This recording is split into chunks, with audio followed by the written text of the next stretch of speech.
Guys recent ಟೈಮ್ಸ್ನಲ್ಲಿ ಹೆಂಗಾಗುಂಟಂತಂದರೆ ಬದುಕೋದು ಒಂಥರ ಕಷ್ಟ ಥರ ಆದಂಗೆ ಆಗುಂಟು. ಅಂದರೆ may be because of our mental state, physical state. ಇದರಿಂದ ಯಾವ ಥರ ಆಗಿದೆ ಅಂತಂದರೆ ನಮ್ಮ ಲೈಫ್ನಲ್ಲಿರೋ ಕಷ್ಟಗಳು ಒಂಥರ ತುಂಬ ನಮ್ಮ ಮೇಲೆ ಒಂದು ಆ, ಭಾರ ಆದವ್ರ ಥರ ಒಂದು ಸಿಚುವೇಶನ್ ಕ್ರಿಯೇಟ್ ಆಗಿಬಿಟ್ಟಿದೆ. ಮೇ ಬಿ ಆ ಥರ ಇಲ್ದಿಗಿದ್ರು ಕೂಡ ನಮ್ಮ ತಲೆ ನಾವು ಹಂಗೆ ಮಾಡಿಕೊಂಡು ಒಂದಿಷ್ಟು ಪ್ರಾಬ್ಲಮ್ಸ್ಗಳಿಂದ ಸಫರ್ ಆಗ್ತಿರ್ತೇವೆ, ಒಂದಿಷ್ಟು ಪ್ರಾಬ್ಲಮ್ಸ್ಗಳಿಂದ ಗೋತ್ರೂ ಆಗ್ತಿರ್ತೇವೆ ನಿಜ. ಇಂಥ ಟೈಮ್ನಲ್ಲಿ ನಮಗಿಂತ ಎಷ್ಟೆಷ್ಟೋ ಕೆಟ್ಟ ಕೆಟ್ಟ ಸಿಚುವೇಶನ್ಗಳಿಂದ ಗೋತ್ರೂ ಆದಂಥವ್ರ ಕತೆ ಕೇಳಿದಾಗ ನಮಗೂ ಒಂಥರ ಒಂದು ನಮ್ಮ ಬಗ್ಗೆನೇ ಹೊರಟೋಗಿರುವಂಥ ಹೋಪ್, ನಮ್ಮ ಲೈಫ್ ಬಗ್ಗೆನೇ ಹೊರಟೋಗಿರುವಂಥ ಹೋಪ್ಗಳು ವಾಪಸ್ ಬರ್ತದೆ. ಸೊ ಗೈಸ್, ಇಂಥ ಟೈಮ್ನಲ್ಲಿ ನಾನು ಒಂದಿಷ್ಟು CSA ಮತ್ತು ಟ್ರಾಮಾಗಳು ಗೋತ್ರೂ ಆದಂಥ ವ್ಯಕ್ತಿಗಳ ಕತೆ ಕೇಳಿದಾಗ ನನಗೆ ಯಾವ ಥರ ಅನಿಸ್ತಿತ್ತು ಅಂತಂದರೆ, ಓಕೆ, ನನಗಿದು ಕೇಳಲಿಕ್ಕೆ ಸಿಕ್ತು, ಆ ಥರನೇ ನಾನು ವ್ಯೂವರ್ಸ್ಗೂ ಅದನ್ನು ಕೇಳಲಿಕ್ಕೆ ಸಿಗಬೇಕು ಅಂತ ಹೇಳ್ಕೊಂಡು ಇನ್ನು ಕೆಲವು ವೀಕ್ಗಳು ನಾನು ಓನ್ಲಿ ಒಂದಿಷ್ಟು victims of certain kind of crime, ಇಂಥ ಕೆಟ್ಟ ಕೆಟ್ಟ ಕೃತ್ಯಗಳಿಗೆ ಸಫರ್ ಆದಂಥ ಅದರದ್ದು ವಿಕ್ಟಿಮ್ ಯಾರು ಇದ್ದಿರ್ತಾರಲ್ಲ ಅವರು ಸರ್ವೈವ್ ಆಗಿ ಬಂದಂಥ ಸ್ಟೋರಿಗಳನ್ನು ಕೆಲವು ವೀಕ್ಗಳು ಅದನ್ನು ಕವರ್ ಮಾಡಬೇಕಂತ ಡಿಸೈಡ್ ಮಾಡ್ತಾಯಿದ್ದೀನಿ. ಸೊ ಇವತ್ತಿನ ಫಸ್ಟ್ ಸರ್ವೈವರ್ ಸ್ಟೋರಿ ನಾನು ಹೇಳಲಿಕ್ಕೆ ಹೋಗ್ತಾ ಇರೋದು it is of Jennifer Schuett ಅಂತ. ಹೆಚ್ಚು ಟೈಮ್ ವೇಸ್ಟ್ ಮಾಡೋದು ಬೇಡ, let's listen to Jennifer Schuett's story.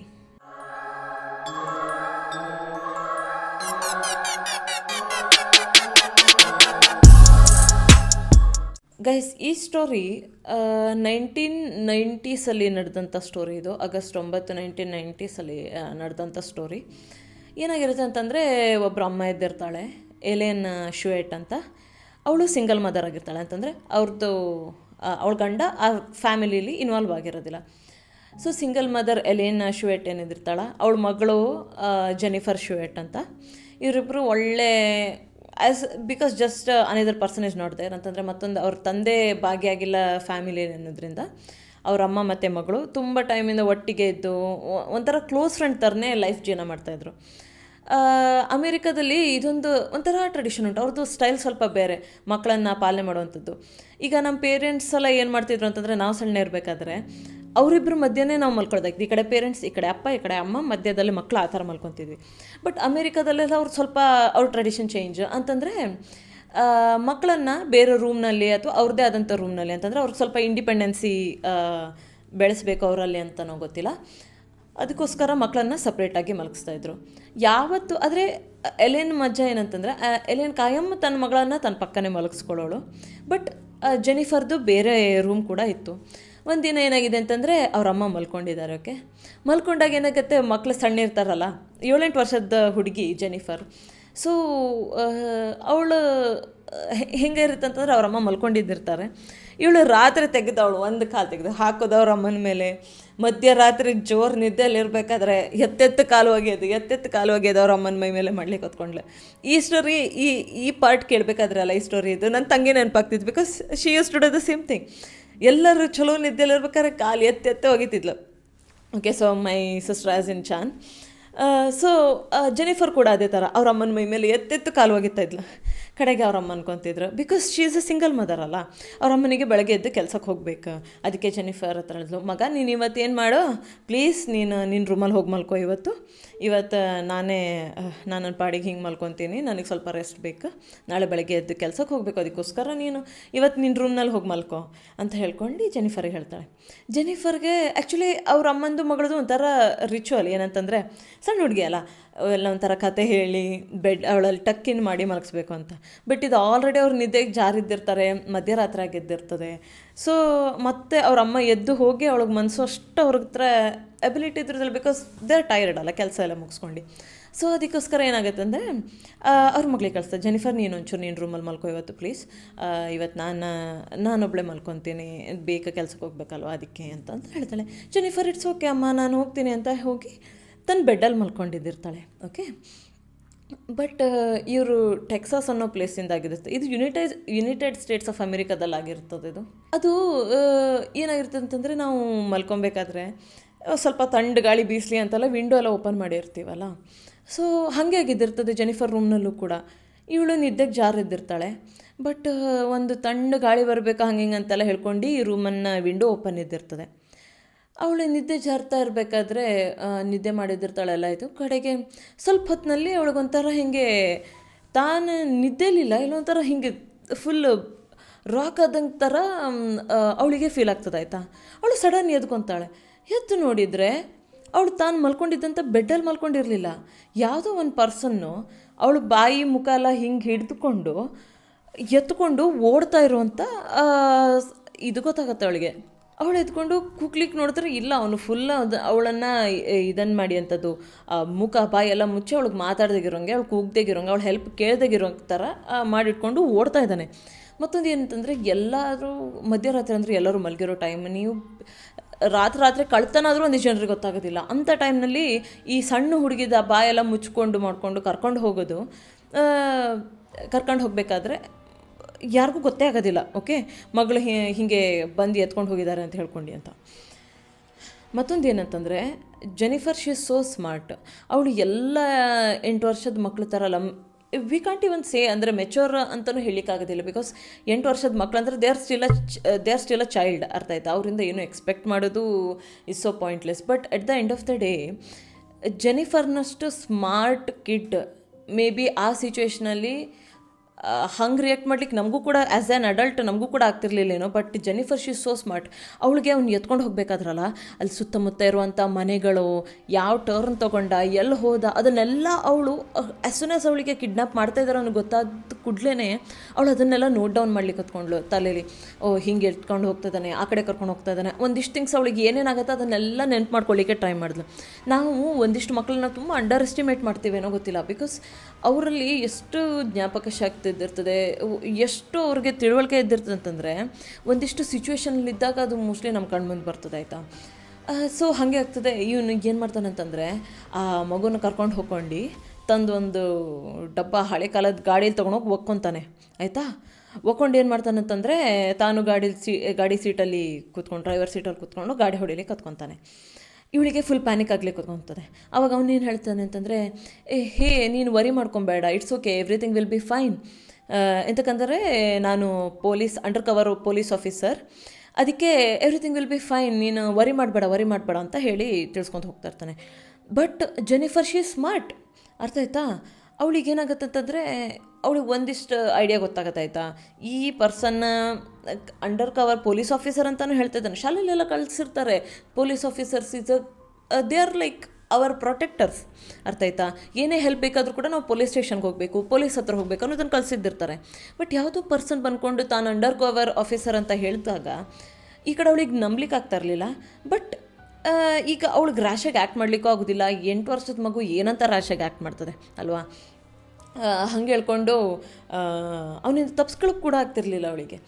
ಅವನೇನು ಮಾಡ್ತಾನೆ, ಗಾಡಿ ಹೊಡಿತಾನೆ. ಇವಳಿಗೆ ಆದಷ್ಟು ಜೆನಿಫರ್ ಎಷ್ಟು ಸ್ಮಾರ್ಟ್ ಅಂದರೆ ಆದಷ್ಟು ಅವ್ನ ಫೇಶಿಯಲ್ ಫೀಚರ್ಸನ್ನು ನೆನ್ಪು ಮಾಡ್ಕೊಳ್ಳಿಕ್ಕೆ ಟ್ರೈ ಮಾಡ್ತಾ ಇರ್ತಾಳೆ. ಅಂತಂದರೆ ಇವನಿಗೆ ಇಲ್ಲೊಂದು ಸ್ಕಾರ್ ಇದೆ, ಇವನ ಮುಖ ಹೀಗೆ ಕಾಣುತ್ತೆ, ಇವನಿಗೊಂದು ಮೀಸೆ ಉಂಟು, ಒಂದಿಷ್ಟು ಥಿಂಗ್ಸನ್ನೆಲ್ಲ ಅವಳು ತಲೆಯಲ್ಲಿ ಆ್ಯಡ್ ಮಾಡ್ಕೊತಾ ಹೋಗ್ತಾಳೆ. ಓಕೆ, ಇವನು ಹಿಂಗೆ ಕಾಣ್ತಾನೆ ಅಂತ. ಜಸ್ಟ್ ಇಮ್ಯಾಜಿನ್, ಈ ಹುಡುಗಿಯನ್ನು ಎತ್ಕೊಂಡ್ಬಂದಿದ್ದಾನೆ, ಕಿಡ್ನಾಪ್ ಮಾಡಿಕೊಂಡ್ಬಂದಿದ್ದಾನೆ, ಆಯಿತಾ, ಇಷ್ಟು ಸಣ್ಣ ಹುಡುಗಿನ. ಅದಾದಮೇಲೆ ಇಲ್ಲಿಗೂ ಒಂದಿಷ್ಟು ಥಿಂಗ್ಸ್ ಗೊತ್ತಿದೆ, ಐ ಮೈಟ್ ಬಿ ಕಿಡ್ನ್ಯಾಪ್ಡ್ ಅನ್ನೋದಷ್ಟು ತಿಳುವಳಿಕೆ ಬಂದಿದೆ, ಆಯಿತಾ. ಹಾಗೆ ಅದಾದಮೇಲೆ ಗಾಡಿ ಸುಮಾರು ಹೊತ್ತು ಹೊಡೆದಾದ ನಂತರ ಹೋಗಿ ಒಂದು ಎಲಿಮೆಂಟ್ರಿ ಸ್ಕೂಲ್ ಹತ್ರ ನಿಲ್ಲಿಸ್ತಾನೆ ಈ ಮನುಷ್ಯ. ಓಕೆ, ಆವಾಗ ಹೋದಾಗ ಇವಳು ಒಂದಿಷ್ಟು ಕ್ವಶನ್ ಕೇಳ್ತಾಳೆ ಅವನಿಗೆ. ನೀನು ಪೊಲೀಸ್ ಆಗಿದ್ದಿದ್ರೆ ನಿಂದು ಗನ್ನೆಲ್ಲಿ, ನಿಂದು ಬ್ಯಾಜಲ್ಲಿ, ಪೊಲೀಸ್ ಬ್ಯಾಜಲ್ಲಿ ಇರ್ತದಲ್ಲ ಅಂತಲ್ಲ. ಇನ್ನು ಹೇಳ್ತಾನೆ, ಇಲ್ಲ ನನ್ನ ಹತ್ರ ಅದಿಲ್ಲ, ನಾನು ಇವತ್ತು ಅದನ್ನು ಕ್ಯಾರಿ ಮಾಡಲಿಲ್ಲ ಅಂತ ಹೇಳ್ತಾನೆ, ಅರ್ಥ ಆಯ್ತಾ. ಅದಾದಮೇಲೆ ಅವನೇನು ಹೇಳ್ತಾನೆ ಅಂತಂದರೆ, ಈಗ ಹೀಗೆ ವೇಟ್ ಮಾಡೋಣ, ಆ ಮೂನ್ ಯಾವಾಗ ಕಲರ್ ಚೇಂಜ್ ಆಗ್ತದಲ್ಲ ಆ ಟೈಮ್ನಲ್ಲಿ ನಿಮ್ಮಮ್ಮ ಬರ್ತಾಳೆ, ನಿಮ್ಮಮ್ಮ ಇಲ್ಲಿ ಬಂದು ನಿನ್ನನ್ನು ಪಿಕ್ ಮಾಡ್ಕೊಂಡು ಹೋಗ್ತಾಳೆ ಅಂತ ಹೇಳ್ತಾನೆ ಅವನು. ಇವಳು ಜೆನಿಫರ್ಗೆ ಅವಳು ಯಾವತ್ತೂ ಮೂನ್ ಕಲರ್ ಚೇಂಜ್ ಆಗಿದ್ರ ಬಗ್ಗೆ ಎಲ್ಲ ಅವಳಿಗೆ ಅರಿವಿಲ್ಲ. ಓಕೆ, ಆ ಥರ ಥಾಟ್ ಇಲ್ಲ. ಸೊ ಇವಳಿಗೆ ಅವ್ನು ಹೇಳಿದ್ದು ಏನೋ ನಂಬಲಿಕ್ಕೂ ಆಗ್ತಾಯಿಲ್ಲ. ಬಟ್ ಅವಳಿಗೆ ಅವಾಗ ಏನಾಗ್ತಾಯಿದೆ ಅನ್ನೋದು ಕರೆಕ್ಟಾಗಿ ಗೊತ್ತಾಗ್ತಿಲ್ಲ. ಬಟ್ ಅದನ್ನೆಲ್ಲ ನೆನ್ಪು ಮಾಡ್ಕೊಳ್ಳಿಕ್ಕೆ ಟ್ರೈ ಮಾಡ್ತಾ ಇದ್ದಾಳೆ. ಓಕೆ, ಅದನ್ನೆಲ್ಲ ತಲೆಯಲ್ಲಿ ಇಟ್ಕೊಳ್ಳಿಕ್ಕೆ ಟ್ರೈ ಮಾಡ್ತಾ ಇದ್ದಾಳೆ. ಓಕೆ, ಕಡೆಗೆ ಅದಾದಮೇಲೆ ಬಟ್ ದುರ್ವಿಧಿ ಏನಂತಂದರೆ ಆ ಥರ ಕ್ವಶನ್ ಕೇಳಬೇಕಾದ್ರೆ ಅವ್ರ ಗಾಡೀಲಿ ಕೂತ್ಕೊಂಡು ಸೋ ಕಾಲ್ಡ್ ಅವ್ರ ಅಮ್ಮನಿಗೆ ಕಾಯಬೇಕಾದ್ರೆ ಅಲ್ಲ, ಈ ಪರ್ಸನ್ನು ಮಾಸ್ಟರ್ಬೇಟ್ ಮಾಡ್ತಿರ್ತಾನೆ. ಓಕೆ, ಈ ಗಂಡಸು, ಇವಳು 8 ವರ್ಷದ ಹುಡುಗಿ, ಇವನಿಷ್ಟು ದೊಡ್ಡ ಗಂಡಸು. ಸೊ ಅವ್ನ ಗಾಡೀಲಿ ಮಾಸ್ಟರ್ಬೇಟ್ ಮಾಡ್ತಿರ್ತಾನೆ. ಇವಳಿಗೆ ಅದನ್ನು ತಲೆಯಲ್ಲಿ ಮರೆಸ್ಲಿಕ್ಕೆ ಇನ್ನು ಸ್ವಲ್ಪ ಹೊತ್ತಲ್ಲಿ ನಿಮ್ಮಮ್ಮ ಬರ್ತಾಳೆ, ಆವಾಗ ಮೂನ್ ಕಲರ್ ಚೇಂಜ್ ಆಗ್ತಾ ಇದ್ದಂಗೆ ನಿಮ್ಮಮ್ಮ ಬರ್ತಾಳೆ, ನಿಮ್ಮಮ್ಮ ಅಂದರೆ ಬೆಳಗ್ಗೆ ಆಗ್ತಾ ಇದ್ದಂಗೆ ಮೇ ಬಿ ಅಮ್ಮ ಬಂದು ಕೂಡಲೇ ಅವಳು ಕರ್ಕೊಂಡು ಹೋಗ್ತಾಳೆ ಹಂಗಿಂಗಂತ. ಸ್ವಲ್ಪ ಹೊತ್ತಾದಮೇಲೆ ಅವನ ತಲೆಯಲ್ಲಿ ಏನು ಬರುತ್ತೇನೋ ಗೊತ್ತಿಲ್ಲ. ಇದನ್ನು ನಿಮ್ಗೆ ಹೆಂಗೆ ಹೇಳಬೇಕು ಅನ್ನೋದು ಗೊತ್ತಾಗ್ತಿಲ್ಲ. ಬಿಕಾಸ್ ಒಂದಿಷ್ಟು ಕೃತ್ಯಗಳನ್ನು ನಾವು ಎಷ್ಟೇ ವರ್ಡ್ಸಲ್ಲಿ ಹಾಕ್ಲಿಕ್ಕೆ ಟ್ರೈ ಮಾಡಿದ್ರು ಇಟ್ ಈಸ್ ಇಂಪಾಸಿಬಲ್. ಅರ್ಥ ಆಯ್ತಾ?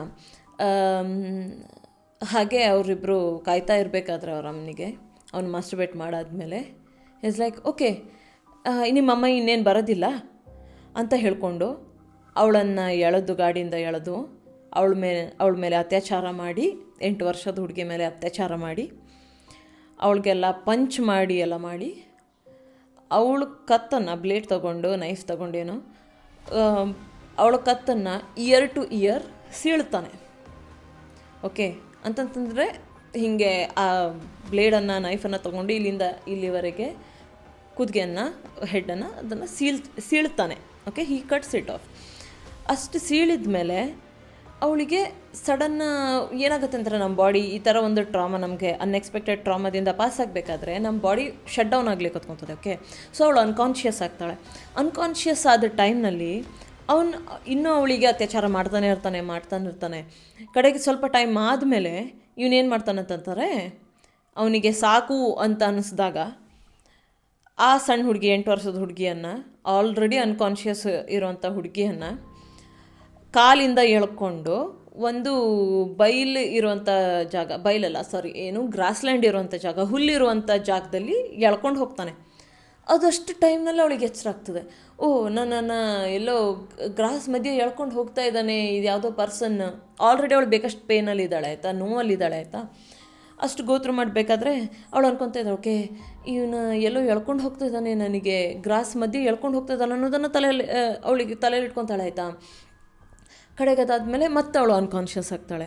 ಕಡೆಗೆ ಅವನು ಅವಳನ್ನು ಎಳ್ಕೊಂಡು ಹೋಗಿ ಒಂಥರ ಗ್ರಾಸ್ಗಳಲ್ಲೇ ಮಧ್ಯೆ ಒಂದು ಸಣ್ಣ ಗುಡ್ಡ ಥರ ಇರೋ ಜಾಗದಲ್ಲಿ ತೊಗೊಂಡೋಗಿ ಒಗ್ದುಬಿಟ್ಟು ತನ್ನ ಮನೆಗೆ ತಾನು ಹೋಗ್ತಾನೆ. ಓಕೆ, ಮತ್ತೊಂದು ಸೈಡಲ್ಲಿ ಬೆಳಗ್ಗೆ ಆಗಿದ್ದಿರ್ತದೆ. ಒಂದಿಷ್ಟು ಮಕ್ಕಳು ತಮ್ಮದು ಬೇರೆ ಫ್ರೆಂಡ್ಸ್ ಜೊತೆ ಆಟಾಡ್ಕೊತಾ ಇರ್ತಾರೆ, ಮುಟ್ಟಾಟ ಆಟಾಡ್ಕೊತಾ ಇರ್ತಾರೆ.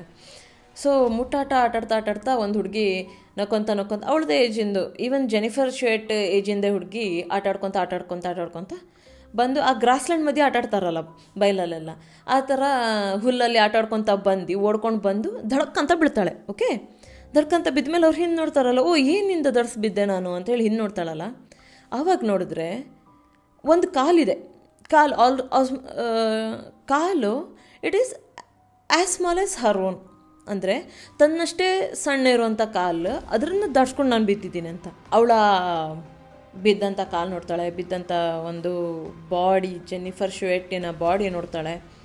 Okay, so she is the person ಅಂತಂದರೆ ಮತ್ತೊಂದು ಸಣ್ಣ ಹುಡುಗಿಗೆ ಇದನ್ನು ನೋಡ್ಲಿಕ್ಕೆ ಸಿಕ್ಕಿದೆ ಬೆಳಗ್ಗೆ ಅವಳಿಗೆ. ಓಕೆ, ಆಟಾಡ್ತಾ ಈ ಪರ್ಸನ್ನು ಅವಳನ್ನು ಎಳ್ಕೊಂಬಂದು ಒಗ್ದು ಹೋದಂಥ ಪರ್ಸನ್ನು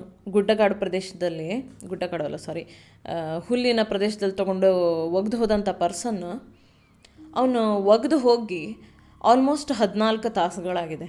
ಓಕೆ, 14 ತಾಸು ನಂತರ ಅದ್ಯಾವುದು ಎಲಿಮೆಂಟ್ರಿ ಸ್ಕೂಲ್ ಹುಡುಗಿಗೆ ಏನು ದಡ್ಸ್ಕೊಂಡು ಬಿದ್ದಿದ್ಲಲ್ಲ, ಅವಳು ಕಂಡಿದ್ದಾಳೆ. ಬಟ್ ಜೆನಿಫರ್ ಶುವೆಟ್ಟಿಗೆ 14 ತಾಸು ನಂತರ ಅವಳಿಗೆ ಒಂಥರ ಕಾನ್ಷಿಯಸ್ನೆಸ್ ಬಂದಾಗ ಎದ್ದು ಮೇಲ್ಗಡೆ ನೋಡ್ತಾಳೆ, ಎಲ್ಲ ಆಕಾಶ ಉಂಟು, ಸುತ್ತಲ ಹುಲ್ಲುಂಟು. ಬಟ್ ಅವಳಿಗೆ ಒಂಥರ ಟಿಂಗ್ಲಿಂಗ್ ಪೇನ್, ಯಾವ ಥರ ಪೇನ್ ಅಂತಂದರೆ ಹೇಳೋಕ್ಕಾಗದೇಗಿರುವಷ್ಟು ಪೇನ್, ತುಂಬ ನೋವಾಗ್ತಾಯಿದೆ. ಬಟ್ ಅವಳಿಗೆ ಏನಾಗ್ತದೆ ಅಂತ ಗೊತ್ತಿಲ್ಲ, ಅಷ್ಟು ಕೆಟ್ಟ ಪೇನ್ ಅವಳಿಗೆ ಆಗ್ತಾ ಉಂಟು. ಅದನ್ನು ನೋಡಿದರೆ ಈ ಪರ್ಸನ್ ತಂದವಳನ್ನು ಒಗೆದಿದ್ದು ಆ್ಯಂಟ್ ಹಿಲ್ ಮೇಲೆ, ಫೈರ್ ಆ್ಯಂಟ್ ಹಿಲ್ ಮೇಲೆ, ಅಂದರೆ ಕೆಂಪಿರುವೆದಿರ್ತದಲ್ಲ ದೊಡ್ಡದು, ನಮ್ಮ ಮನೆ ಸುತ್ತ ಎಲ್ಲ ಕಾಣ್ತೀವಿ ನಾವು, ದೊಡ್ಡ ಕೆಂಪಿರುವೆ ಇರ್ತದಲ್ಲ, ಅದ್ರದ್ದು ಗುಡ್ಡದ ಮೇಲೆ, ಅದ್ರದ್ದು ಒಂದು ಜಾಗ ಇದ್ದಿರ್ತಲ್ಲ, ಅದ್ರ ಮೇಲೆ ಒಗ್ದು ಹೋಗಿದ್ದಾನೆ.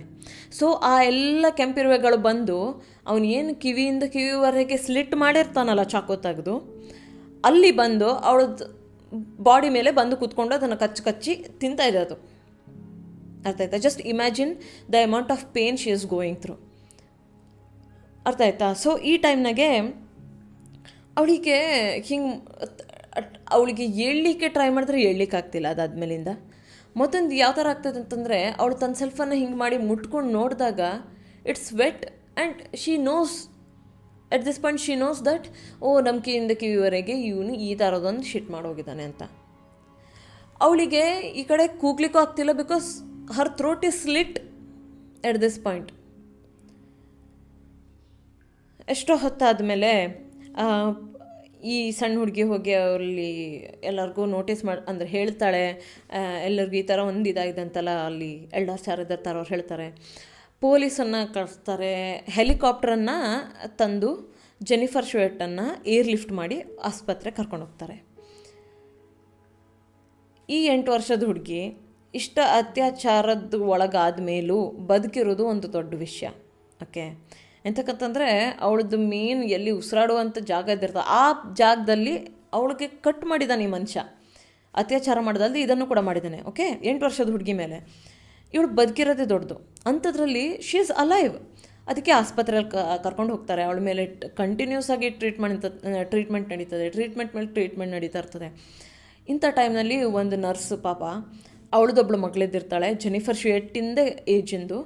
ಸೊ ಅವಳಿಗೆ ಜೆನಿಫರ್ ಶುಯೆಟ್ ನೋಡಿದ ಟೈಮ್ನೆಲ್ಲ ತನ್ನ ಮಗಳನ್ನ ನೆನಪಾಗ್ತಿರ್ತದೆ.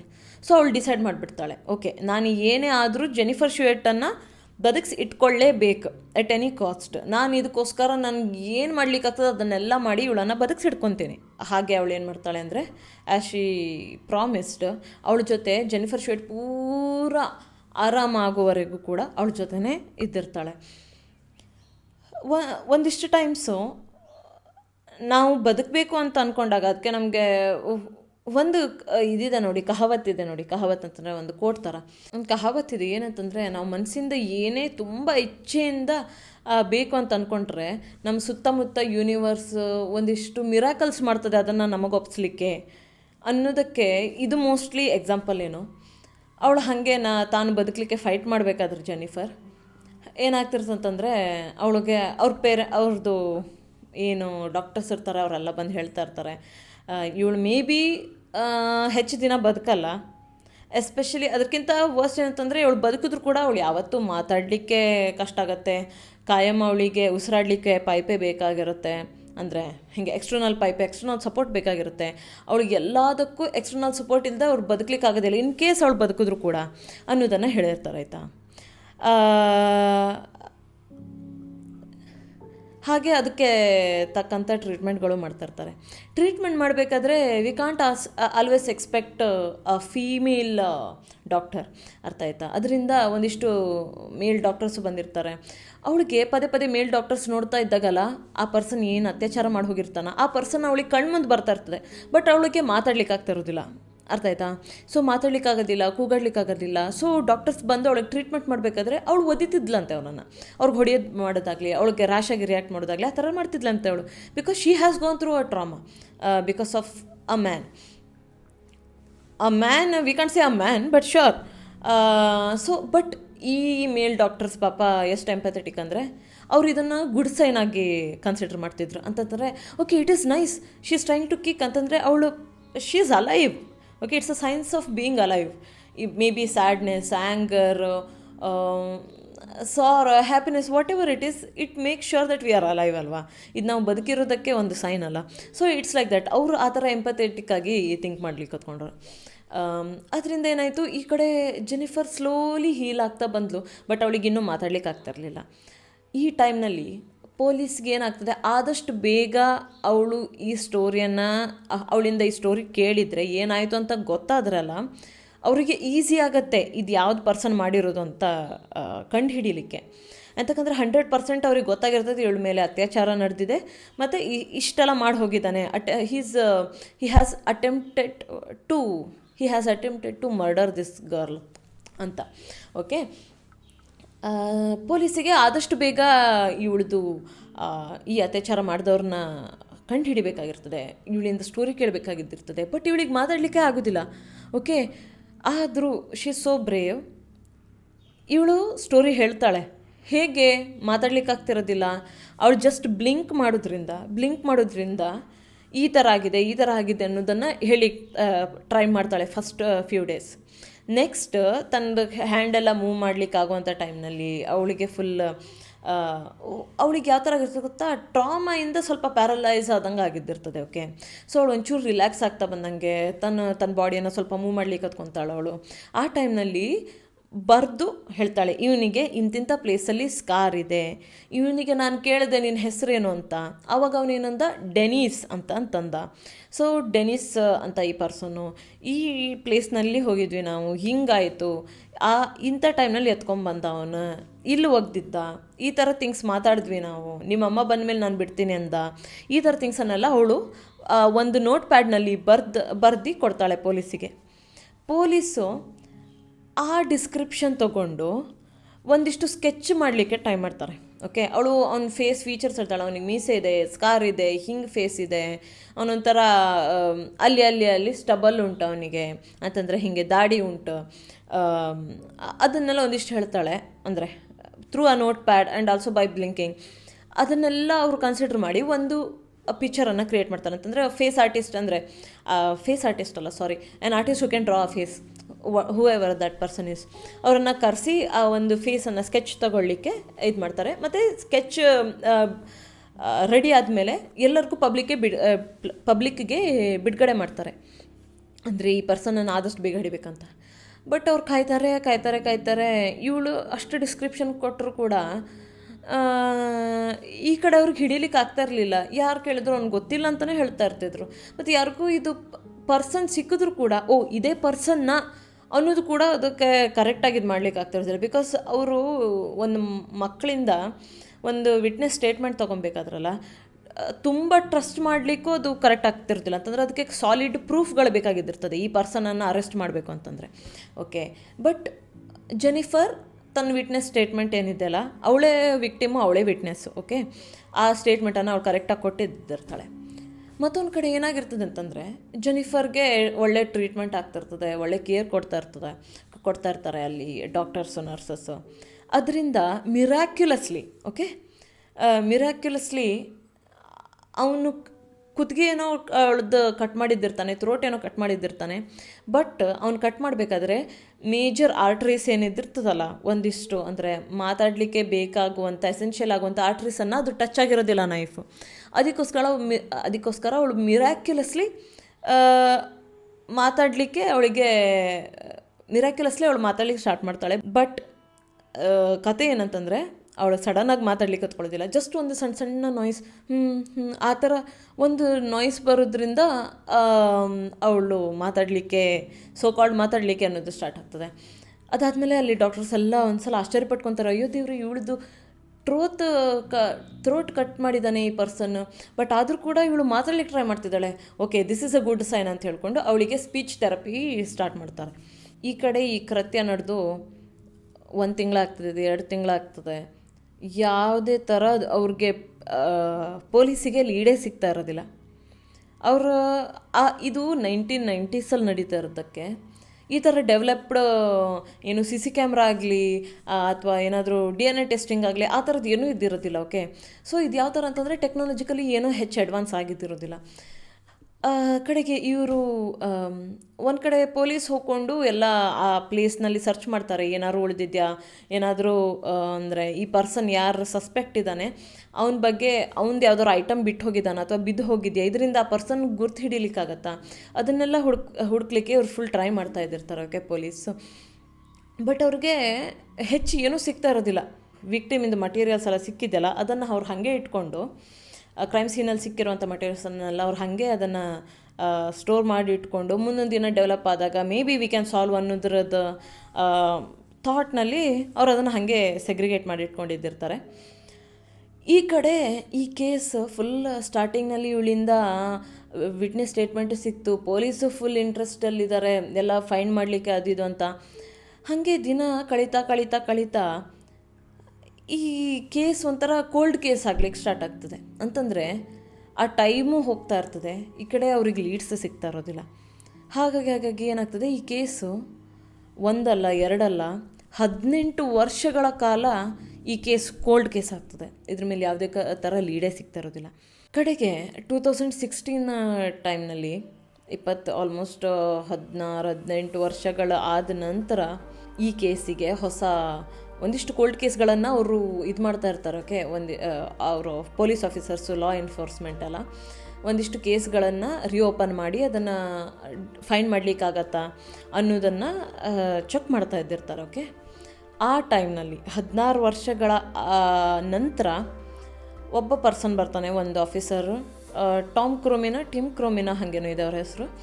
ಆ ಪರ್ಸನ್ ಬಂದಾಗ ಅವನ ಈ ಸ್ಟೋರಿಯನ್ನೆಲ್ಲ ಪೂರ ಕೇಳಿದ್ದಿರ್ತಾನೆ, ಒಂದಿಷ್ಟು ಲೀಡ್ಸನ್ನೆಲ್ಲ ಚೆಕ್ ಮಾಡಿದ್ದಿರ್ತಾನೆ. ಇದರಿಂದ ಅವ್ನು ಹೇಳ್ತಾನೆ ನನಗೆ ಏನೇ ಆದರೂ ಕೂಡ ನಾನು ಈ ಕೇಸನ್ನು ನಾನು ಸಾಲ್ವೇ ಮಾಡ್ತೇನಂತ. ಏನೇ ಆಗಲಿ ನಾನು ಇದನ್ನು ಸಾಲ್ವ್ ಮಾಡಲೇಬೇಕು, ಇದನ್ನು ನಾನು ಚಾಲೆಂಜಾಗಿ ತೊಗೊಂಡು ಈ ಕೇಸನ್ನು ಈ ಟೈಮ್ನಾಗ ನಾನು ಸಾಲ್ವ್ ಮಾಡ್ತೀನಿ ಅನ್ನೋದನ್ನು ಹೇಳ್ತಾನೆ ಇವಳಿಗೆ, ಜೆನಿಫರ್ಗೆ. ಮಜಾ ಏನಂತಂದರೆ Jennifer has survived the whole scene. ಇವಳಿಗೆ ಈಗ ಮಾತಾಡಲಿಕ್ಕೂ ಬರ್ತದೆ. ಅದಕ್ಕಿಂತ ಅಮೇಝಿಂಗ್ ಏನಂತಂದರೆ ಅವಳು 8 ವರ್ಷ ಇದ್ದ ಟೈಮ್ನಲ್ಲಿ ಅವಳು 2ನೇ ಕ್ಲಾಸ್ 2nd ಗ್ರೇಡ್ ಆಗಿದ್ದಿರ್ತಾಳೆ ಅವಳು. ಆ 2nd ಗ್ರೇಡಿಂದ ಅಷ್ಟೆಲ್ಲ ಟ್ರಾಮಾನ ಗೋತ್ರೂ ಮಾಡಿ ಅವಳು ಅದರಿಂದ ತನ್ನ ಸ್ವಲ್ಪನ ಹೀಲ್ ಮಾಡಿಕೊಂಡು ತನ್ನನ್ನು ಆರಾಮಾಗಿ ಮಾಡಿಕೊಂಡು ಅವಳು ಅವ್ರದ್ದೆಲ್ಲ ಬೇರೆ ಕ್ಲಾಸ್ಮೇಟ್ಸ್ ಏನಿದ್ದಿರ್ತಾರಲ್ಲ 3ನೇ ಕ್ಲಾಸಿಗೆ ಹೋಗೋರು, ಅವ್ರ ಜೊತೆ 3ನೇ ಕ್ಲಾಸಿಗೆ ಅವಳು ಹೋಗ್ತಾಳೆ. ಅಂದರೆ ಜಸ್ಟ್ ಇಮ್ಯಾಜಿನ್ ಅವಳಿಗೆ ಬದುಕುವಂಥದ್ದು ಬದುಕಬೇಕು ಅನ್ನೋದೊಂದು ಆಸೆ, ಅದು ಎಷ್ಟು ಸ್ಟ್ರಾಂಗ್ ಆಗಿದ್ದಿರ್ತದೆ ಅನ್ನೋದು ಅಂತ. ಅವಳು ಈ ಹೋಲ್ ಸಿಚುವೇಶನನ್ನು ಸರ್ವೈವ್ ಮಾಡ್ತಾಳೆ. ತನ್ನ ಲೈಫನ್ನು ಕಡೆಗೆ ಅವಳು ಮುಂದುವರ್ಸ್ಕೊಂಡು ಹೋಗ್ತಾಳೆ. ಅಂದರೆ ಅಷ್ಟೆಲ್ಲ ಟ್ರಾಮಾ ಆದಮೇಲೆ ಯಾರು ಅವಳಿಂದ ಎಕ್ಸ್ಪೆಕ್ಟ್ ಮಾಡ್ತಿರೋದಿಲ್ಲ, ನೀನು ಹೋಗಿ ಒಳ್ಳೆ ಗ್ರೇಡ್ ಮಾಡು, ನೀನು ಹೋಗಿ ಒಳ್ಳೆ ಕಲಿ, ನೀನು ಒಳ್ಳೆ ಜಾಬ್ ಮಾಡೋದನ್ನೆಲ್ಲ ಯಾರೂ ಅವಳಿಂದ ಎಕ್ಸ್ಪೆಕ್ಟ್ ಮಾಡೋದಿರಲ್ಲ. ಬಿಕಾಸ್ ಅವಳು ಗೋತ್ರೂ ಮಾಡಿದ್ದೆ ಅಷ್ಟು ದೊಡ್ಡ ಟ್ರಾಮಾ. ಓಕೆ, ಬಟ್ ಜೆನಿಫರ್ ಶುಯೆಟ್ ಅವನ್ನೆಲ್ಲ ಮೀರ್ತಾಳೆ, ಓದ್ತಾಳೆ, ಹೈಸ್ಕೂಲ್ಗೆ ಹೋಗ್ತಾಳೆ, ಕಾಲೇಜಿಗೆ ಹೋಗ್ತಾಳೆ. She also gets a job. ಅಷ್ಟೆಲ್ಲ ಆದಮೇಲೆ ಈ ಕಡೆ 16 ವರ್ಷ ಆದಮೇಲೆ ಟಾಮ್ ಕ್ರೋಮಿ ಇರಬೇಕು ಅವನ ಹೆಸರು, FBI ಪರ್ಸನ್, ಅಂದರೆ ಯಾರು ಪೊಲೀಸ್ ಇರ್ತಾನೆ ಅವನು ಬಂದು ಇವಳ ಹತ್ರ ಮಾತಾಡಿದ್ಮೇಲೆ, ನಾನು ಏನೇ ಆಗಲಿ ನನ್ನ ಬೆಸ್ಟ್ ಹಾಕಿ ಈ ಪರ್ಸನನ್ನು ನಿಂದು ಯಾರು ಸಸ್ಪೆಕ್ಟ್ ಇದ್ದಾನಲ್ಲ, ಯಾರು ಕ್ರಿಮಿನಲ್ ಇದ್ದಾನಲ್ಲ ಅವನಿಗೆ ಜೈಲ್ ಶಿಕ್ಷೆ ಮಾಡಿಸ್ತೀನಿ ಅಂತ ಹೇಳ್ಕೊಂಡು ಡಿಸೈಡ್ ಮಾಡಿ ಅವನು ಏನು ಮಾಡ್ತಾನೆ. ಓಕೆ, ಇದನ್ನಂತ ಆ ಪರ್ಸನ್ ಯಾರಂತ ಅನ್ನೋದು ಹುಡುಕ್ಲಿಕ್ಕೆ ಸ್ಟಾರ್ಟ್ ಮಾಡ್ತಾನೆ. ಇವ್ರದ್ದೆಲ್ಲ ಕೇಸ್ ಫೈಲ್ಸ್ ಎಲ್ಲ ತೆಗೆದು, ಏನೇನು ಫೇಸ್ ಸ್ಕೆಚ್ ಎಲ್ಲ ಮಾಡಿಸಿದ್ರಲ್ಲ ಅದನ್ನೆಲ್ಲ ತೆಗೆದು, ಕಡೆ ಸಿಕ್ಕಿದ್ದ DNA ಸ್ಯಾಂಪಲ್ಸನ್ನೆಲ್ಲ ಲ್ಯಾಬಿಗಳಿಗೆ ಕಳಿಸಿ, ಈ DNA ಯಾರಿಗೆ ಮ್ಯಾಚ್ ಆಗ್ತಾ ಅನ್ನೋದನ್ನೆಲ್ಲ ಚೆಕ್ ಮಾಡಿ ಅಂತ ಅವನು ಲ್ಯಾಬಿಗೆಲ್ಲ ಕಳಿಸ್ತಾನೆ. ಆ ಟೈಮ್ನಲ್ಲಿ ಏನಾಗುತ್ತೆ ಅಂತಂದರೆ, ಎಷ್ಟೋ ಟೈಮ್ ನಂತರ, ನೆಕ್ಸ್ಟ್ 1 ವರ್ಷದ ನಂತರ ಅವರಿಗೆ ಒಂದು ಮ್ಯಾಚ್ ಸಿಗ್ತದೆ ಲ್ಯಾಬಿಂದ. ಏನಾಗಿರ್ತದೆ ಅಂತಂದರೆ, ಆ್ಯಕ್ಚುಲಿ ಒಬ್ಬ ಪರ್ಸನ್, ಡೆನಿಸ್ ಅನ್ನೋ ಪರ್ಸನಿಗೆ ಆ ಮ್ಯಾಚ್ ಸಿಗ್ತದೆ. ಓಕೆ, ಆ DNA ಮ್ಯಾಚ್ ಆಗಿದ್ದಿರ್ತದೆ. ಒಂದು ಕತೆ ಏನಂತಂದರೆ, ಒಂದು ಸಣ್ಣ ಹುಡುಗಿಯಿಂದ ಓಕೆ ಡೆನಿಸ್ ಅಂತ ಹೇಳಿದ್ದ ಈ ಪರ್ಸನ್ ಅನ್ನೋದು ಅವಳು ಹೇಳಿದಾಗ ಪೊಲೀಸಿಗೆ ಒಂದು ತಲೆಯಲ್ಲಿದ್ದಿರ್ತದೆ, ಯಾರೋ ಕಿಡ್ನಾಪರ್ ತನ್ನ ರಿಯಲ್ ಹೆಸರು ಯಾಕೆ ಹೇಳ್ತಾನೆ ಫಸ್ಟ್ ಆಫ್ ಆಲ್. ಓಕೆ, ಯಾಕೆ ಅವನು ತನ್ನ ರಿಯಲ್ ಹೆಸರು ಹೇಳ್ತಾನೆ ಈ ಮನುಷ್ಯ ಅನ್ನೋದ್ರಿಂದ. ಸೊ ಈಗ ಹಿಂಗೆ ಡೆನಿಸ್ ಅಂತಂದ್ರೂ ಕೂಡ ನಾವು ಆ್ಯಕ್ಚುಲಿ ಡೆನಿಸ್ಗೆ ಹುಡುಕ್ತಾ ಇದ್ದೀವಿ ಅನ್ನೋದು ಅವ್ರಿಗೆ ಗೊತ್ತಿರೋದಿಲ್ಲ. ಓಕೆ, ಬಟ್ ಯಾವಾಗ ಅವನಿಗೆ ಲ್ಯಾಬ್ ರಿಸಲ್ಟ್ ಸಿಗತ್ತಲ್ಲ, ಆವಾಗ ಆ ಪರ್ಸನ್ ಹೆಸರು ಡೆನಿಸೆ ಅಂತ ಗೊತ್ತಾದ ಮೇಲೆ ಇವನಿಗೆ ಒಂಥರ ಓಕೆ ಅನ್ನೋದು, ಅವ್ರಿಗೊಂಥರ ಹೋಪ್, ಒಂಥರ ಅಚೀವ್ ಮಾಡಿದಂಥದ್ದು. Because it's not a really an achievement after 18 years, but still it is. Because ಒಂದಿಷ್ಟು ಟೈಮು, ಒಂದಿಷ್ಟು ಸಿಚುವೇಶನ್ಗೆ ಕ್ಲೋಷರ್ ಅನ್ನೋದು ಬೇಕಾಗಿರ್ತದೆ. ಓಕೆ, ಅದಕ್ಕೋಸ್ಕರ ಈ ಪರ್ಸನ್ದು ಅವ್ರಿಗೆ ಗೊತ್ತಾಗುತ್ತೆ, ಓಕೆ ಇದು ಈ ಪರ್ಸನ್ ಡೆನಿಸ್ ಅಂತ ಹೇಳ್ಕೊಂಡು. ಸೊ ಡೆನಿಸ್ ಹೇಗೆ ಸಿಕ್ಕದ ಆ್ಯಕ್ಚುಲಿ, ಯಾಕಂತಂದರೆ ಇವಳ ಮೇಲೆ ಅಂತ ಅತ್ಯಾಚಾರ ಮಾಡಿದ 6 ಮಂತ್ ನಂತರ ಆ್ಯಕ್ಚುಲಿ ಇವನು ಜೈಲಿಗೆ ಹೋಗಿದ್ದಿರ್ತಾನೆ. ಎಂತಕ್ಕಂತಂದ್ರೆ ಇವ ಮತ್ತೊಂದು ಯಾವುದೋ ಹೆಂಗ್ಸ್ ಮೇಲೆ ಅತ್ಯಾಚಾರ ಮಾಡಿದ್ದಿರ್ತಾನೆ, ಅದಕ್ಕೋಸ್ಕರ ಅವನಿಗೆ ಜೈಲಿಗೆ ಹಾಕಿರ್ತಾರೆ. ಬಟ್ ಇವರಿಗೆ ಆವಾಗ ಮ್ಯಾಚ್ ಸಿಗ್ತಾ ಇರೋದಿಲ್ಲ, ಅವ್ರಿಗೆ DNA ಅಷ್ಟು ಟೆಕ್ನಾಲಜಿ ಮುಂದುವರೆದಿರೋದಿಲ್ಲ. ಸೊ ಇವ್ರಿಗೆ ಗೊತ್ತೇ ಆಗೋದಿಲ್ಲ, ಇದೇ ಪರ್ಸನನ್ನು ನಾವು ಹುಡುಕ್ತಾ ಇರೋದು ಅಂತ. ಓಕೆ, ಅದು ಆದಮೇಲೆ 7 ವರ್ಷ ನಂತರ ಮತ್ತೊಂದು ಸಲ ಜೈಲಿಗೆ ಹೋಗ್ತಾನೆ ಆಯಿತಾ. Because of the same thing, ಅವನು ಅತ್ಯಾಚಾರ ಮಾಡಿ ಟ್ರೈ ಮಾಡಿದ್ದಕ್ಕೆ ಜೈಲಿಗೆ ಹೋಗಿದ್ದಿರ್ತಾನೆ. ಈಗ ಮತ್ತೆ ಹೇಗೆ ಸಿಗ್ದ ಇವನು? ಜೈಲಿಂದ ಹೊರಗೆ ಬರ್ತಿದ್ದಂಗೆ ಮತ್ತೊಬ್ಬರ ಮೇಲೆ ಸೇಮ್ ಜೆನಿಫರಿಗೆ ಮಾಡಿದ್ದ ಥರನೇ ಹೋಗಿ ಮಾಡ್ಲಿಕ್ಕೆ ಹೋಗ್ತಾನೆ ಇವನು. ಆವಾಗ ಇವನಿಗೆ ಸಿಕ್ಕಾಕೊಂಡು ಬೀಳ್ತಾನೆ ಇವನು. ಅರ್ಥ ಆಯ್ತು ಅಂತಕ್ಕಂದ್ರೆ ಬಿಕಾಸ್ ನಾವು the technology has been developed, ಆಯಿತಾ. It's developed so much to the point where ಸಣ್ಣದೊಂದು DNA ಪೀಸಿಂದ, ಅಂದರೆ ಆ ಕಾಲದಲ್ಲಿ ಏನು ಸೆಕ್ಯೂರ್ ಮಾಡಿಟ್ಟಿರ್ತಾರಲ್ಲ ಅವರು ಆ DNA, ಆ ಸೀಮೆನ್ ಸ್ಯಾಂಪಲ್ಸ್ ಎಲ್ಲ, ಅದನ್ನು ಇವನಿಗೆ ಮ್ಯಾಚ್ ಮಾಡಿ ನೋಡಿದಾಗ ಇವನು ಸಿಕ್ಬಿದ್ದಿರ್ತಾನೆ. ಹೀಗಾಗಿದ್ದಿರ್ತದೆ. ಅವ್ನು ಸಿಕ್ಕಿದ್ದು ಬಿದ್ದ ಮೇಲೆ ಡೆನ್ನಿಸನ್ನು ಪೊಲೀಸ್ ಸ್ಟೇಷನಿಗೆ ಕರ್ಕೊಂಡು ಹೋಗ್ತಾರೆ, ಆಯಿತಾ. ಕರ್ಕೊಂಡು ಹೋದಾಗ ಅವನು ರುಟೀನ್ ಚೆಕಪ್ ಥರ ಅವ್ನಿಗೆ ಕೇಳ್ತಾರೆ, ನೀನು 18 ವರ್ಷ ಹಿಂದೆ ನೀನೊಂದು ಮಾಡಿದ್ದೆ, ನಿನಗೆ ನೆನಪಿದೆಯಾ? ನೀನೊಂದು ಕೆಟ್ಟ ಕೃತ್ಯ ಮಾಡಿದ್ಯಾ ಒಂದು ಸಣ್ಣ ಹುಡುಗಿ ಮೇಲೆ, ನಿನಗೆ ನೆನಪಿದೆಯಾ ಕೇಳ್ತಾನೆ. ಇವನಿಗೆ ಆ್ಯಕ್ಚುಲಿ ಯಾವ ಥರ ಅಂತಂದರೆ, ಈ ಸ್ಟೋರಿ ತಾನೊಬ್ಬನೇ ನೋಡಿದ್ದು, ಓಕೆ. ತಾನು ಮಾಡಿದಂಥ ಕೃತ್ಯ ಇದು. ಒಂದು ಆ ಹುಡುಗಿಗೆ ಗೊತ್ತಿದೆ, ಮತ್ತೊಂದು ಇವನಿಗೆ ಗೊತ್ತಿದೆ, ಬೇರೆ ಯಾವುದೇ ಥರ ವಿಟ್ನೆಸ್ ಇರಲಿಲ್ಲ. ಇವ್ರಿಗೆ ಹೇಗೆ ಗೊತ್ತಾಯಿತು ಅನ್ನೋದು ಒಂದು ತಲೆಯಲ್ಲಿ, ಆಯಿತಾ. ಕಡೆಗೆ ಅವಾಗ ಅವನು ತಪ್ಪೊಪ್ಕೊತಾನೆ. ಅವಾಗ ಇವರು ಕ್ವಶನ್ ಮಾಡ್ತಾ ಹೋಗ್ತಾರೆ. ಅವಾಗ ಅವ್ನು ತಪ್ಪೊಪ್ಕೊತಾನೆ, ಹೌದು ನಾನೊಂದು 8 ವರ್ಷದ ಹುಡುಗಿಗೆ ಅವ್ರ ಮನೆಯಿಂದ ಕಿಟಕಿಯಿಂದ ಎತ್ತಾಕೊಂಡು ಓಡ್ಕೊಂಡು ಹೋಗಿ ಇಂಥ ಗಾಡಿಯಲ್ಲಿ ಕರ್ಕೊಂಡು ಹೋಗಿ ಒಂದು ಎಲಿಮೆಂಟ್ರಿ ಸ್ಕೂಲ್ ಹತ್ರ ನಿಲ್ಲಿಸಿ ಅವಳ ಮೇಲೆ ಅತ್ಯಾಚಾರ ಮಾಡಿ ಒಂದು ಹುಲ್ಲಿಂದ ಜಾಗದಲ್ಲಿ ತೊಗೊಂಡೋಗಿ ಒಗ್ದಿದ್ದು ಹೌದು ಅನ್ನೋದನ್ನು ಒಪ್ಕೊತಾನೆ ಅವನು. ಅರ್ಥ ಆಯ್ತಾ. ಹತ್ಕೊಂಡು ಹಳ್ಳಿ ಕತ್ಕೊತಾನೆ. ಅಯ್ಯೋ ದೇವ್ರೆ, ನಾನು ಹಿಂಗೆ ಮಾಡಬಾರ್ದಾಗಿತ್ತು, ಅವ್ರ ಅಮ್ಮನಿಗೆ ನಾನು ದೊಡ್ಡ ಸಾರಿ, ನಾನು ತುಂಬ ದೊಡ್ಡ ಮಾನ್ಸ್ಟ್ರು, ನಾನು ಹಿಂಗೆ ಮಾಡಬಾರ್ದಾಗಿತ್ತು ಅಂತೆಲ್ಲ ಹೇಳಿ ಹಳ್ಳಿ ಕೂತ್ಕೊತಾನೆ. ಇದು ಯಾಕೆ ಅಳ್ತಾನೆ ಅವನು? ಏನು ಅವನಿಗೆ ತಪ್ಪಿನ ಅರಿವಾಗಿದ್ದಿದ್ರೆ ಅವನು ಇಷ್ಟೆಲ್ಲ ಅತ್ಯಾಚಾರಗಳನ್ನ ನೆಕ್ಸ್ಟ್ ಮಾಡ್ತಾನೆ ಇರಲಿಲ್ಲ ಅವನು. Okay, let's not empathise on the suspects. Okay, they are a criminal for a reason. ಅರ್ಥ ಆಯ್ತಾ. There are many criminals whom maybe you can understand, ಆಯಿತಾ. Maybe there some kind of reason that you can say it is bit valid, but let's not do that. Okay, ಈ ವಿಷಯದಲ್ಲಂತೂ ಅಲ್ಲ. ಅದಕ್ಕೆ ಅವ್ನು ಹಾಗೆಲ್ಲ ಹೇಳ್ತಾನೆ. ಅದಾದಮೇಲೆ ಇವನಿಗೆ ಜೈಲ್ ಶಿಕ್ಷೆ ಮಾಡಬೇಕು ಅಂತ ಹೇಳ್ಕೊಂಡು ಅವನಿಗೆ ಪ್ರಿಸನಲ್ಲಿ ಜೈಲ್ನಲ್ಲಿ ಹಾಕಿಟ್ಟಿದ್ದಿರ್ತಾರೆ ಆಲ್ರೆಡಿ. ಬಟ್ ಇವಳು ಈ ಕಡೆ ಅವನು ಟಾಮ್ ಕ್ರೋಮಿ ಏನು ಪೊಲೀಸ್ ಇದ್ದಿರ್ತಾರಲ್ಲ, ಅವ್ರು ಹೇಳ್ತಾರೆ ಇವನಿಗೆ ಕರೆಕ್ಟ್ ಜೈಲ್ ಶಿಕ್ಷೆ ಮಾಡಬೇಕು, ಇವನಿಗೆ ಒಳ್ಳೆ ಪ್ರಿಸನ್ಗೆ ಹಾಕಿಟ್ಬಿಡ್ಬೇಕು, ಇವ್ನು ಲೈಫ್ ಇಡೀ ಅಲ್ಲಿ ಸಾಯ್ಬೇಕು, ಅವನಿಗೆ ಡೆತ್ ಸೆಂಟೆನ್ಸ್ವರೆಗೂ ಮಾಡಬೇಕಂತೆಲ್ಲ ಟ್ರಯಲಿಗೆ ರೆಡಿ ಮಾಡ್ಕೊತಾ ಇರ್ತಾರೆ. ಒಂದಿಷ್ಟು ಲಾಯರ್ಸನ್ನೆಲ್ಲ ಕರ್ಸ್ಕೊಂಡಿರ್ತಾರೆ, ಅದಕ್ಕೆಲ್ಲ ಪ್ರಿಪೇರ್ ಆಗ್ತಿರ್ತಾರೆ ಎಲ್ಲರೂ.